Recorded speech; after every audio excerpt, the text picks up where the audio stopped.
క్రీస్తు, నీ కొరకు క్రీస్తు. చాలామంది క్రైస్తవులు కానటువంటి వాళ్ళు యేసు ప్రభువుని గురించి మాట్లాడడం, ఆయన గురించి వారి అభిప్రాయాలు చెప్పేటప్పుడు ఏమనుకుంటారంటే, క్రైస్తవులు వీళ్ళకి అతిశయము ఎక్కువ, ఆరోగెన్స్ ఎక్కువ. ఎందుకు అంటే రక్షణ అనేటటువంటిది, మోక్షము అనేటటువంటిది, దేవుని యొక్క పరలోకము చేరడము అనేటటువంటిది కేవలము యేసు ప్రభు ద్వారానే, యేసు ప్రభు నామంలో మాత్రమే సాధ్యము అని చెప్పి ప్రకటిస్తూ ఉంటారు. ఇది అతిశయము, తర్వాత వచ్చి మూర్ఖత్వము లేదంటే ఆరోగెన్స్ తప్ప మరి ఇంకేమీ కాదు అని అనుకుంటారు. కొంతమంది క్రైస్తవులు అనబడేటటువంటి వాళ్ళు కూడా ఈ సందిగ్ధంలో ఉంటారు. ఇది నిజమేనా? కేవలము యేసు ప్రభు ద్వారానే, యేసు ప్రభులోనే రక్షణ అనేటటువంటిది ఉందా అని క్రైస్తవులు కూడా అనుకుంటూ ఉంటారు. క్రైస్తవులు కానటువంటి వాళ్ళు కూడా సాధారణంగా ఇదే అభిప్రాయాన్ని చెప్తుంటారు. Why only Jesus? Is there no other way? You can reach God through so many other ways. Christ alone is not the way to God అని విశ్వాసులు కానటువంటి వాళ్ళు అంటారు. యేసు ప్రభు ఒక్కడైన మార్గం, ఎన్ని మార్గాలు లేవు పరలోకం చేరేదానికి, దేవుడి దగ్గర చేరేదానికి. ఒక పెద్ద పర్వతము ఉందనుకుంటే ఆ పర్వత శిఖరాగ్రాన్ని చేరాలి అంటే ఒక వ్యక్తి ఆ పర్వతము ఏ దిక్కు నుంచైనా కూడా ప్రయాణాన్ని ప్రారంభించి ఉత్తరం దిక్కున కావచ్చు, దక్షిణ దిక్కున కావచ్చు, తూర్పు దిక్కున కావచ్చు, పడమర దిక్కున కావచ్చు, ఈశాన్యం కావచ్చు, ఎక్కడైనా సరే ఆ పర్వతపు చుట్టూన ఏదో ఒక మార్గాన్ని ఎంచుకొని శిఖరాగ్రాన్ని చేరొచ్చు. ఆ శిఖరాగ్రము అనేటటువంటిది దేవుడు అని వాళ్ళ యొక్క ఉద్దేశం. ఆ పర్వతం యొక్క శిఖరము, దాన్ని చేరడం అంటే దేవుని చేరడం. దానికి నువ్వు ఏ మార్గమైనా కూడా ఎన్నుకోవచ్చు అని ఒక నానుడి, కొంతమంది అభిప్రాయము, కొంతమంది వక్తలు, ప్రవక్తలు, తర్వాత వచ్చి విశాల దృక్పథం కలిగినటువంటి నాయకులు కొంతమంది చెప్తూ ఉంటారు. మంచిదే అటువంటి విశాల దృక్పథము కలిగి ఉండడం అనేటటువంటిది. కానీ ఈ మార్గం తప్ప వేరే మార్గం ద్వారా పోవచ్చు అనేటటువంటి భావనలో ఎంత సత్యం ఉంది, ఎంత తర్కం ఉంది అనేటటువంటిది కూడా ఆలోచించాలి.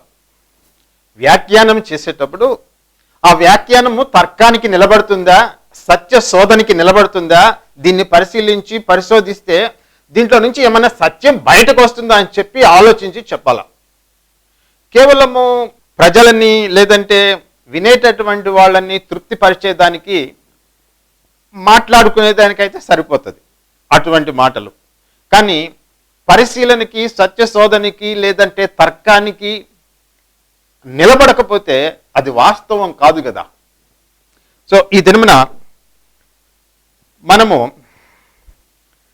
బైబిల్ గ్రంథంలో నుంచి అపోస్తల కార్యములు 4వ అధ్యాయము 12వ వచనం నుంచి కొన్ని వచనాలని నేను చదువుతాను. మరి ఎవని వలనను రక్షణ కలుగదు, ఈ నామముననే మనము రక్షణ పొందవలను గాని ఆకాశం క్రింద మనుష్యుల్లో ఇయ్యబడిన మరి ఏ నామమున రక్షణ పొందలేము అనెను. అపోస్తలుడైనటువంటి పేతురు, తర్వాత అపోస్తలుడైనటువంటి యోహాను, యూదుల సాన్హెడ్రిన్ అంటే మత పెద్దలు, చట్టాలు చేసేటటువంటి వాళ్ళు, పరిపాలించేటటువంటి వాళ్ళు కూడుకునేటటువంటి ఒక గొప్ప సభ, సమస్తమైనటువంటి అధికారాలతో కూడినటువంటిది, చట్టం చేసేదానికి, మతపరమైనటువంటి విషయాలు శాసించేటటువంటి దానికి, రాజకీయమైనటువంటి విషయాలు చేసేదానికి మొత్తము అధికారాలన్నీ కూడా ఈ సభలో కేంద్రీకృతమై ఉంటాయి. అది చాలా శక్తి కలిగినటువంటి బలమైనటువంటి యూదుల సభ. అది సామాన్యులు ఉండేటటువంటిది కాదు. పరిసయ్యులు, తర్వాత వచ్చి శాస్త్రులు, సద్దూకాయలు, మత విషయాల్లో అనేకమైనటువంటి విషయాల్లో నిష్ణాతులైనటువంటి వాళ్ళు, వీళ్ళందరూ కూడా అక్కడ కూర్చునేటటువంటి సభ. అటువంటి సభ ముందు యోహాను, తర్వాత వచ్చి అపోస్తలుడైనటువంటి పేతురు నిలబడి వారికి ఒక విషయాన్ని చెప్తూ ఉన్నారు. బ్యాక్గ్రౌండ్ ఏమిటి అంటే, సందర్భము, కాంటెక్స్ట్ ఏమిటి అంటే, వాళ్ళు ఎందుకు పేతురుని, యోహానుని సభ మధ్యకి తీసుకొచ్చి నిలబెట్టారు, వాళ్ళు దేని విషయమై వాళ్ళని విచారిస్తున్నారు అంటే, అపోస్తలుడైనటువంటి పేతురు, యోహాను అంతకుముందు పుట్టుక నుంచి కూడా కుంటివాడై నడవలేనటువంటి స్థితిలో ఉన్నటువంటి వాడు, 40 సంవత్సరములుగా నడక లేనటువంటి వాడు, అపోస్తలుడైనటువంటి పేతురు చేత అప్పటికప్పుడు అక్కడికక్కడ ఆ ప్రదేశంలో స్వస్థత పొంది చక్కగా నడవడం మొదలుపెట్టాడు.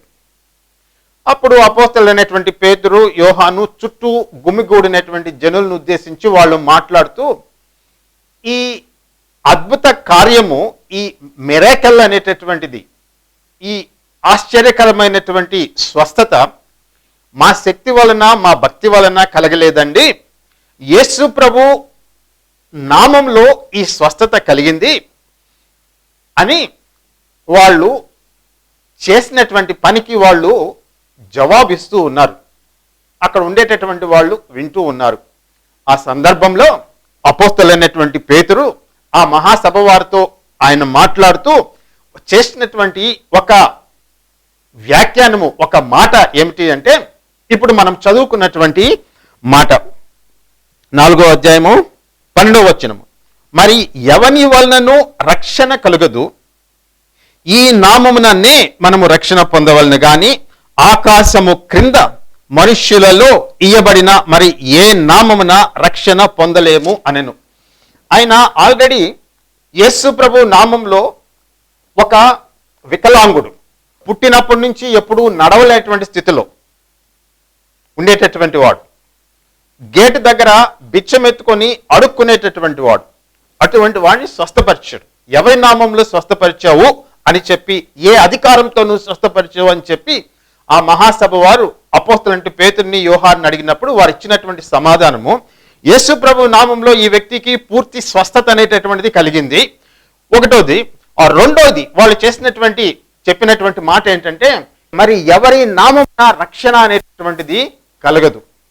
రక్షణ అనే పదము ఇక్కడ వాడినప్పుడు అది పాప క్షమాపణ. మామూలు పరిభాషలో, మన సంస్కృతిలో ఉండేటటువంటి మాటల్లో చెప్పాలంటే, మోక్షము అనేటటువంటిది, విమోచన అనేటటువంటిది కేవలము యేసు ప్రభు నామంలోనే లభ్యమవుతుంది. ఆకాశం క్రింద, భూమి మీద మరి ఏ నామంలో కూడా, ఏ వ్యక్తిలో కూడా ఈ పాప క్షమాపణ అనేటటువంటిది లేదు. దేవుణ్ణి చేరడం అనేటటువంటిది, పాపాలు క్షమించబడ్డం అనేటటువంటిది మనుష్యులకి కేవలము యేసు ప్రభు నామంలో మాత్రమే లభిస్తుంది, ఇవ్వబడింది అని అపోస్తలుడైనటువంటి పేతురు ఆ మహాసభ వారి ముందు ఆయన ప్రకటిస్తూ ఉన్నాడు. ఇప్పుడు ఈ మాట అక్కడుండే సభలో ఉండేటటువంటి వారికి చాలా కోపం తెప్పించింది. వాళ్ళకి చెప్పలేనంత ఆగ్రహము పుట్టుకొని వచ్చింది. సరే, ఏం చేశారు అనేటటువంటి విషయం మీద మనం మాట్లాడబోవడంలే. మనము మాట్లాడేటటువంటి విషయం ఏమిటి అంటే, ఆయన అక్కడ అన్నటువంటి మాట, మరి ఏ నామమున ఆకాశము క్రింద భూమి మీద ఉన్నటువంటి మనుష్యుల్లో యేసు ప్రభు అనేటటువంటి నామములో తప్ప పాప క్షమాపణ అనేటటువంటిది లేదు అనేటటువంటి మాటని మాత్రమే మనము ధ్యానించబోతున్నాం. మరి ఏ నామమున ఈ రక్షణ అనేటటువంటిది మనుషులకి దొరకదు, పాప క్షమాపణ అనేటటువంటిది మనుషులకి దొరకదు. దేవుడిని వాళ్ళు చేరలేరు. దేవుని యొక్క మంచితనాన్ని, దేవుని యొక్క ఆయన ఇచ్చేటటువంటి ఆశీర్వాదాలని, దీవెనలని ఆ నామంలో తప్ప పొందుకోవడం అనేటటువంటిది సాధ్యం కాదు అని చెప్పి ఆయన చెప్తూ ఉన్నాడు. అంటే నేను దాన్ని కొంచెము విపులీకరించేదానికి ప్రయత్నం చేస్తున్నాను. ప్రధానమైనటువంటి ఫోకస్ ఏంటి అంటే యేసు ప్రభులో ఉండేటటువంటి రక్షణ. అది భూమి మీద మరి ఏ నామంలో కూడా ఇవ్వబడలేదు. ఆకాశం క్రింద, భూమి మీద మనుష్యులకు ఇవ్వబడినటువంటి మరి ఏ నామంలో కూడా ఆ రక్షణ అనేటటువంటిది లభించదు అనేటటువంటిది. ఆ మాట వినేటటువంటి వారికి అప్పుడైనా సరే ఇప్పుడైనా సరే కోపం తెప్పించేటటువంటి విషయం. ఎందుకంటే ఈ భూలోకంలో అనేకమైనటువంటి మతాలు ఉన్నాయి, భూలోకంలో అనేకమైనటువంటి మత వ్యవస్థలు ఉన్నాయి, మత బోధలు ఉన్నాయి, మతం చెప్పేటటువంటి మార్గాలు అనేకమని ఉన్నాయి. ఈ ఒక్క మార్గం మాత్రమే కాదు కదా, క్రైస్తవ మార్గం మాత్రమే కాదు కదా అండి, అనేకమైనటువంటి మార్గాలు ఉన్నాయి. అటువంటప్పుడు ఇన్ని మార్గాలు ఉండేటప్పుడు, ఇన్ని మత వ్యవస్థలు ఉండేటప్పుడు, ఇన్ని మత బోధలు ఉండేటప్పుడు, ఇంతమంది మత వ్యవస్థాపకులు ఉండేటప్పుడు వారు చెప్పినవన్నీ కూడా వ్యర్థమేనా, పనికిరావా అనేటటువంటి ఆలోచన రాకుండా పోదు కదా. ఆలోచించేటటువంటి వాళ్ళకి వస్తుంది. అటువంటి ఆలోచన వాళ్ళకి వచ్చినప్పుడు వాళ్ళకి మనసు లోపల క్రైస్తవులు చెప్పేటటువంటి విషయము, ఆ దినమున పేతురు చెప్పినటువంటి సమాధానం విని ఆ మహాసభ వారికి ఎంత కోపం వచ్చిందో, వాళ్ళు ఎంత ఉగ్రరూపం ధరించారో, ఎంత ఆగ్రహం వచ్చిందో, అదే విధంగా ఇన్ని వేల సంవత్సరాల తర్వాత మానవ సమాజం అనేటటువంటిది ఈ భూలోకంలో ఉండేటటువంటి మిగిలినటువంటి వాళ్ళు కూడా అటువంటి ప్రకటనకి ఇటువంటి స్పందన అనేటటువంటిది వారి దగ్గర నుంచి లభిస్తుంది. కోపం వస్తుంది, కొంతమందికి ఆగ్రహం వస్తుంది, కొంతమంది ఎగతాళి చేస్తారు.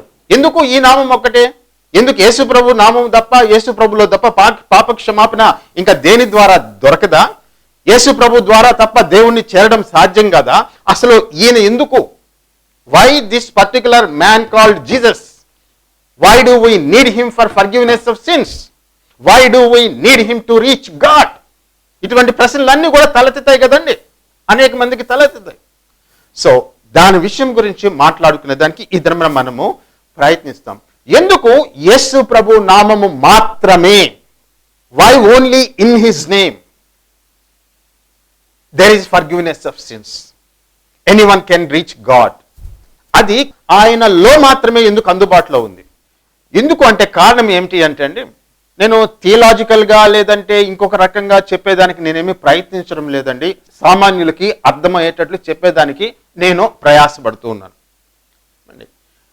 సో మొదటి కారణం ఏమిటి అంటే యేసు ప్రభు నామము అనేటటువంటిది చూడండి.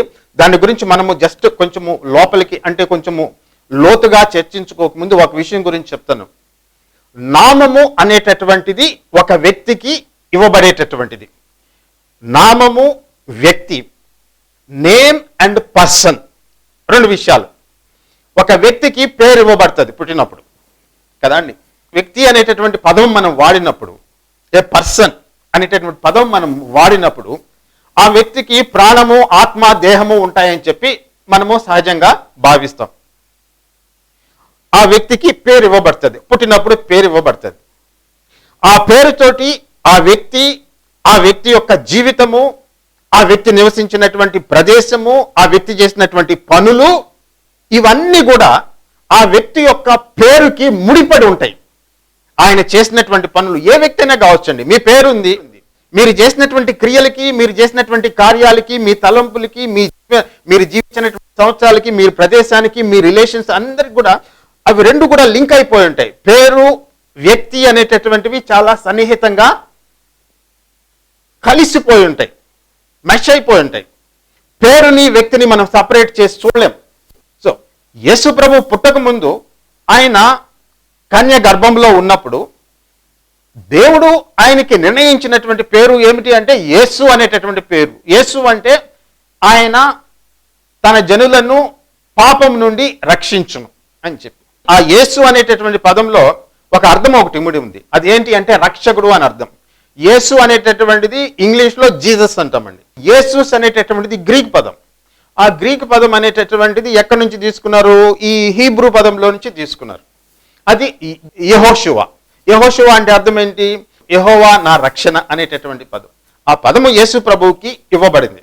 యేషువ ఈ పదం అది ఆయనకి ఇవ్వబడినటువంటి పేరు. అర్థం ఏంటి అంటే రక్షకుడు అని అర్థం.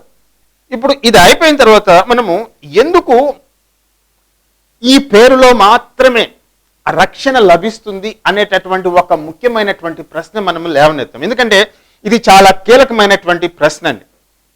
ప్రతి ఒక్కరు కూడా అడుగుతారు, ఎందుకు ఈయనలో మాత్రమే పాప క్షమాపణ, ఎందుకు ఈయనలో మాత్రమే మనము దేవుడి దగ్గరికి చేరగలం, ఎందుకు ఈయన మాత్రమే మార్గము, అనేకమైనటువంటి మార్గాలు ఉండగా, why only this person, why only this way, why only his name, why this exclusivity, ప్రత్యేకత ఎందుకు దీనికి అని చెప్పి మన ప్రశ్నలు మనకు వస్తే దానికి ఆన్సర్ చెప్పేదానికి మనము ప్రయత్నిస్తూ ఉన్నామండి. కారణం ఏమిటి అంటే అండి, ఎవరైనా సరే యేసు అనేటటువంటి పదాన్ని వారు ఉచ్చరించినప్పుడు, ఆ పేరుని వాళ్ళు స్వీకరించినప్పుడు, వాళ్ళు అంగీకరించినప్పుడు, నా దేవుడుగా, నా రక్షకుడుగా, నా విమోచకుడుగా అని ఒక వ్యక్తి యేసు అనేటటువంటి పదాన్ని, యేసు అనేటటువంటి పేరుని ఆ వ్యక్తి అంగీకరించి ఆ యేసు అనేటటువంటి వ్యక్తి దగ్గరికి పోతే, ఆయనకి ప్రార్థన చేస్తే, ఆయన్ని సంధిస్తే, ఎవరి నామంలో, యేసు అనేటటువంటి నామంలో, ఎందుకు ఆ వ్యక్తికి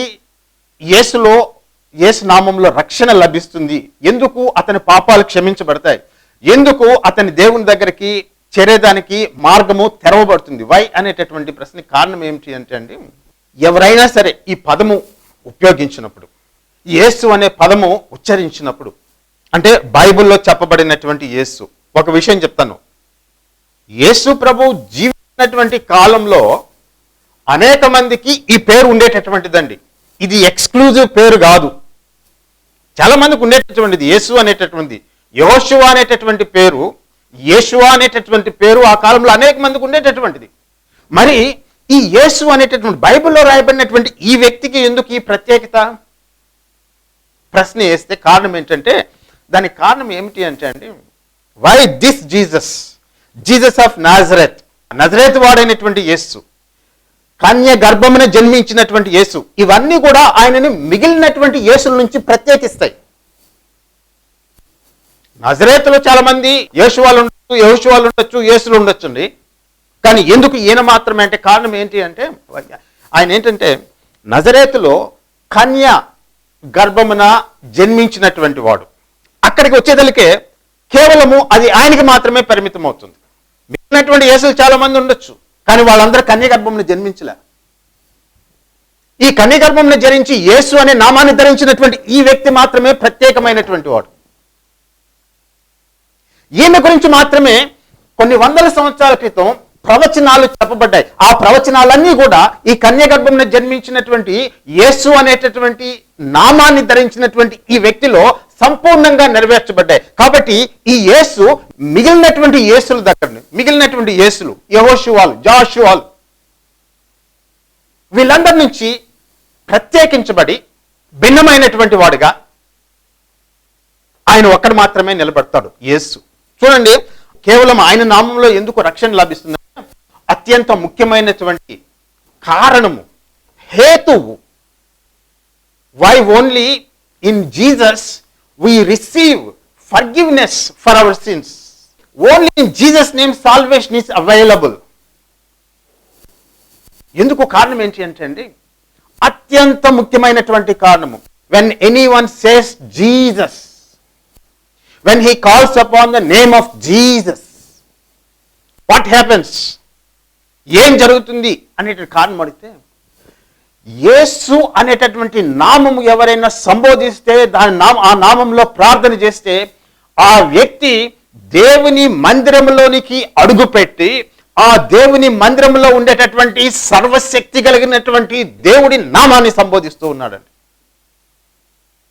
When anyone calls upon the name of Jesus Christ, when anyone calls, when anyone prays, యేసు అనేటటువంటి నామములో ఉచ్చరిస్తూ ప్రార్థన చేసినప్పుడు ఏం జరుగుతుందంటే, ఆ వ్యక్తి దేవుని యొక్క మందిరంలోనికి ప్రవేశించి ఆ దేవుని మందిరంలో సర్వశక్తిమంతుడగు దేవుణ్ణి ఆ వ్యక్తి సంబోధిస్తూ ఉన్నాడు. ఎందుకు అంటే కారణం ఏంటి అంటే, యేసు ప్రభు సువార్తల్లో ఆయన శిష్యులతోటి, అనేక మంది జన సమూహములతోటి ఆయన మాట్లాడేటప్పుడు యెరూషలేములో, behold someone greater than temple is here, ఇదిగో దేవాలయం కంటే గొప్పవాడు ఇక్కడున్నాడు. దేవాలయం కంటే గొప్పవాడు ఎవరు? దేవుడు. ఏముంది ఆ నామంలో, యేసు అనేటటువంటి నామంలో? When anyone who approaches the name of Jesus Christ, he is approaching the Almighty God, Creator God. This name is so exclusive. Why? Question అడుగుతున్నాం, మనం ఆన్సర్ చెప్పేదానికి మనం ప్రయత్నిస్తున్నాం. ఇప్పుడు ఆ మాట చెప్తున్నాం. ఎవరైనా సరే ఆ కాలంలో ఇశ్రాయేల్ దేశంలో కానీ యూదుల్లో కానీ ఎవరైనా సరే ఈ మాట అన్నటువంటి వాళ్ళు ఉన్నారా? Behold someone greater than temple is here. ఎవరైనా అన్నారా? మోషే అన్నాడా? ఏలియా అన్నాడా? ఎలీషా అన్నాడా? సరే వదిలేసేయండి, ఇజ్రాయెల్ సంగతి వదిలేసేయండి, జూయిష్ రిలీజియన్ సంగతి వదిలేసేయండి. You come out of Israel, you examine other religions, you go to Greece, you go to Rome, you go to Egyptian religions, you go to any other religion. Is there anyone who claimed that he is God himself? ఎవరైనా అన్నారండి? ఆ ఒక్క మాటతోటి ఆయన తను తాను మిగిలినటువంటి వారి కంటే ఎంతో భిన్నమైనటువంటి వ్యక్తివానిగా ప్రకటించుకుంటూ ఉన్నాడు. Behold, someone greater than temple is here. So ఎందుకు యేసు ప్రభు నామంలో రక్షణ? ఎందుకు యేసు ప్రభువులో మాత్రమే పాప క్షమాపణ? ఎందుకు యేసు ప్రభువులో మాత్రమే ఒకడు దేవుణ్ణి చేరగలడంటే he is God himself. He is the creator God. He alone has authority to forgive sins. ఇప్పుడు ఆ లాస్ట్ మాట ఉంది చూసారా, కేవలము ఆయన మాత్రమే పాపాలు క్షమించేదానికి అధికారం ఉంది అని అంటూ ఉన్నాను కదా. I'm saying that he alone has the authority to forgive since. On what basis? దేన్ని ఆధారంగా చేసుకుని ఆయన క్షమించగలడు? చాలా మంది ఉన్నారు, చేయెత్తి బిడ్డ నేను నిన్ను దీవిస్తున్నాను, ఆశీర్వదిస్తున్నాను అని చెప్పి చేయెత్తి దీవించేటటువంటి దేవతలకి దేవుళ్ళకి కొరవేముందండి? You go to any culture, far eastern culture, you go to western culture, you go to South American religions, you go to Middle Eastern religions. ఎవరు ఆ మాట అనగలిగినటువంటి వాళ్ళు? వాటన్నిటిలో కూడా ఒక విషయం మనకు ప్రస్ఫుటంగా కనిపిస్తుంది. అది ఏమిటి అంటే, దేవుణ్ణి చేరుకునేదానికి వాళ్ళు రకరకాలైనటువంటి క్రతువులు, క్రియలు, కార్యాలు, కర్మకాండలు అనేకమైనటువంటివి చేశారు. దేనికోసమో? దేవుణ్ణి చేరుకునే దానికోసం, పాప క్షమాపణ కోసం, సంపాదించుకునే దానికోసం. కానీ ఇక్కడ యేసు ఏమంటున్నాడంటే, I am the one who forgives your sins. ఇప్పుడు మనము ఒక బేసిస్ ని ఎస్టాబ్లిష్ చేస్తున్నాం, ఒక ఆధారాన్ని మనము చూపిస్తున్నాం, ఒక హేతువుని చూపిస్తున్నాం. ఎందుకు ఈయన మాత్రమే పాపాలని క్షమించగలడు? కారణం ఏంటి? దానికి కారణం ఏంటి అంటే, ఆయన దేవుని కుమారుడు, కరెక్టే. అదేవిధంగా ఆయన 100% మనుష్యుడు, కరెక్టే. కానీ దాన్ని బట్టి మాత్రమే ఆయన పాపాలని క్షమించేదానికి ఆయనకి అధికారం ఇవ్వబడలే. There is greater reason. దానికంటే ఇంకో గొప్ప ఒక కారణం ఒకటి ఉంది. అది ఏమిటి అంటే అండి, ఈ యేసు దేవుడై ఉండి, దేవుని స్వరూపమై ఉండి, ఆయన ఏం చేశానంటే మానవ శరీరాన్ని ధరించి, ఆ మానవ శరీరంతో మన పాపాలని క్షమించేదానికి ఆయన తన్ను తాను బలి అర్పణగా సమర్పించుకున్నాడు. అంటే he sacrificed himself as a sin offering. ఎందుకు ఆయనకి అధికారం ఉంది? కారణం ఏంటి అంటే, నువ్వు శరీరంతో పాపం చేశావు, నీ పెదవులతో పాపం చేసిండొచ్చు, నీ హృదయంతో పాపం చేసిండొచ్చు, నీ కళ్ళతో పాపం చేసిండొచ్చు, నీ నాలుగుతో పాపం చేసిండొచ్చు, నీ క్రియల ద్వారా, నీ కార్యాల ద్వారా ఏది చేసినా నీ శరీరంతో, నీ ఆత్మతోటి చేసావు. కాబట్టి నీ పాపాలకి క్షమాపణ కావాలి అంటే నీకు సమానమైనటువంటి వాడు ఒకరు కావాలి, someone who is like you. అంతేగాని ఒక కోడి పెట్టో, ఒక మేకపోతో, ఒక పొట్టేలో, ఒక ఎద్దో, ఏమండి, ఒక నిమ్మకాయో, టెంకాయో, ఒక పువ్వో, they are not your equals. అవి నీకు సమానమైనటువంటివి కాదు. ఏ లెక్కన చూసుకున్నా కూడా మానవుడి కంటే తక్కువ స్వభావం కలిగినటువంటివి. అటువంటివి నీ పాపాన్ని ఏ విధంగా తీసివేయగలవు? సో అటువంటి స్థితిలో నువ్వు ఉన్నప్పుడు, సృష్టిలో ఉన్నతమైనటువంటి స్థితిలో ఉన్నటువంటి వాడు మానవుడు, జంతువులు కాదు కదా. జంతువులు నీకు పాప క్షమాపణ సంపాదించి పెట్టలేవు. మనం ఎప్పుడు కూడా నైతికతని, నైతిక ధర్మాన్ని, నైతిక బాధ్యతని మనం జంతువులకి అప్పగించం కదా, మనుషులకు మాత్రమే చేస్తాం. ఎందుకంటే సృష్టిలో మానవుడు అత్యంత ఉన్నతమైనటువంటి జీవి. దేవుడు సృష్టించినటువంటి అత్యంత ఉన్నతమైనటువంటి వాళ్ళలో మానవుడు భూలోకంలో. అటువంటి నువ్వు పాపం చేసినప్పుడు నీకంటే తక్కువైనటువంటి ఒక పొట్టేలునో, లేదంటే ఒక కోడినో, లేదంటే ఒక పువ్వునో, ఒక పుష్పాన్నో, ఒక ఆకునో, ఒక టెంకాయనో, ఒక నిమ్మకాయనో, ఏమండి, ఒక ఎద్దునో ఒక మేకపోతునో బలిస్తే అవి నీకు ఎట్లా సమానం అవుతాయి? అవి నీ పాపాన్ని ఎట్లా తీసివేయగలుగుతాయి? నీకు సమానమైనటువంటి వాడు, నీలాగా ఉన్నటువంటి వాడు, నీ వల్ల రక్త మాంసములు ధరించినటువంటి వాడు నీ పాపాన్ని తీసివేయగలిగితే దానికి ఒక అర్థం ఉంది. Because he is equal to you. నీలాగా శరీరం కలిగి, నీలాగా మైండ్ కలిగినటువంటి వాడు తీసివేయగలడు కదండి. దేవుడయ్యండి ఈయన ఏం చేసినంటే ఆయన శరీరాన్ని ధరించాడు. శరీరానికి ధరించేదానికి కారణం ఏంటంటే పాపానికి పరిహారం చేసేదానికి, పాపానికి ప్రాయశ్చిత్తం చేసేదానికి యేసు దేవుడు శరీరాన్ని ధరించాడు. ధరించి ఆయన తనకై తానుగా, వేరే వాళ్ళ ప్రోద్బలము వల్ల కాదు, యాదృచ్ఛికంగా కాదు, కాకతాళీయంగా కాదు, పరిస్థితులు చెయ్యి జారిపోయి ఆయన తప్పించుకోలేక బలహీనుడైపోయి వారి చేతుల్లో చిక్కిపోయి ఆయన సిలువకి మేకులతో కొట్టబడి చనిపోలే. ఆయన తన్ను తాను పాప పరిహారార్థ బలిగా లోకానికి మొత్తం, నీ పాపాలకి నా పాపాలకి, ఎవరైతే యేసు ప్రభు నా మీద విశ్వాసం మీద వాళ్ళందరి పాపాలు పరిహరించేదానికి ఆయన ఏం చేశాడంటే తన్ను తాను పాప పరిహారార్థ బలిగా సమర్పించుకున్నాడు. ఎందుకు యేసు ప్రభు నామంలో మాత్రమే రక్షణ ఉంది, పాప క్షమాపణ ఉంది అంటే కారణం ఏమిటి అంటే అండి, యేసు అనేటటువంటి నామాన్ని నువ్వు ఉచ్చరించినప్పుడు, when you call upon the name of Jesus Christ, when you ask for help, when you go to him for the forgiveness of sins, he alone has authority because he is the sacrifice itself. మిగిలినటువంటి మత వ్యవస్థలు, మిగిలినటువంటి మత బోధలు, మిగిలినటువంటి మత వ్యవస్థాపకులు వీళ్ళందరినీ యేసు ప్రభువుని పక్కన పెట్టి చూడండి, ఒక విషయం మీకు చాలా భిన్నంగా, తేడాగా, ప్రస్ఫుటంగా కనిపిస్తుంది. ఏమిటి అంటే అది చాలా విశేషంగా కనిపిస్తుంది. ఈయన ఒక్కరు మాత్రమే నేను పాపములు తీసివేసేదానికి వచ్చాను, పాపముల్ని రక్షించేదానికి వచ్చాను, వారి కోసం నా శరీరాన్ని పాప పరిహారార్థ బలిగా సమర్పిస్తున్నాను. తన్ను తాను తన రక్తాన్ని ఆయన విమోచన క్రయధనంగా చెల్లించుకుంటాడు. That is sacrifice. కాబట్టి యేసు అనేటటువంటి నామము నువ్వు పలికినప్పుడు, యేసు అనేటటువంటి నామం దగ్గరికి నువ్వు వచ్చినప్పుడు, యేసు అనేటటువంటి నామంలో నువ్వు ప్రార్థన చేసినప్పుడు, యేసు అనేటటువంటి నామంలో నువ్వు సహాయం అడిగినప్పుడు, నీకు దిక్కుతోచినటువంటి పరిస్థితుల్లో, ఏమీ అర్థం కానటువంటి పరిస్థితుల్లో యేసు సహాయం చేయి, యేసు రక్షించు, యేసు ఆదుకో అని చెప్పి అడిగినప్పుడు చూడు, నీ ప్రార్థన ఆ యేసు నామంలో దేవుని దగ్గరికి చేరుతుంది.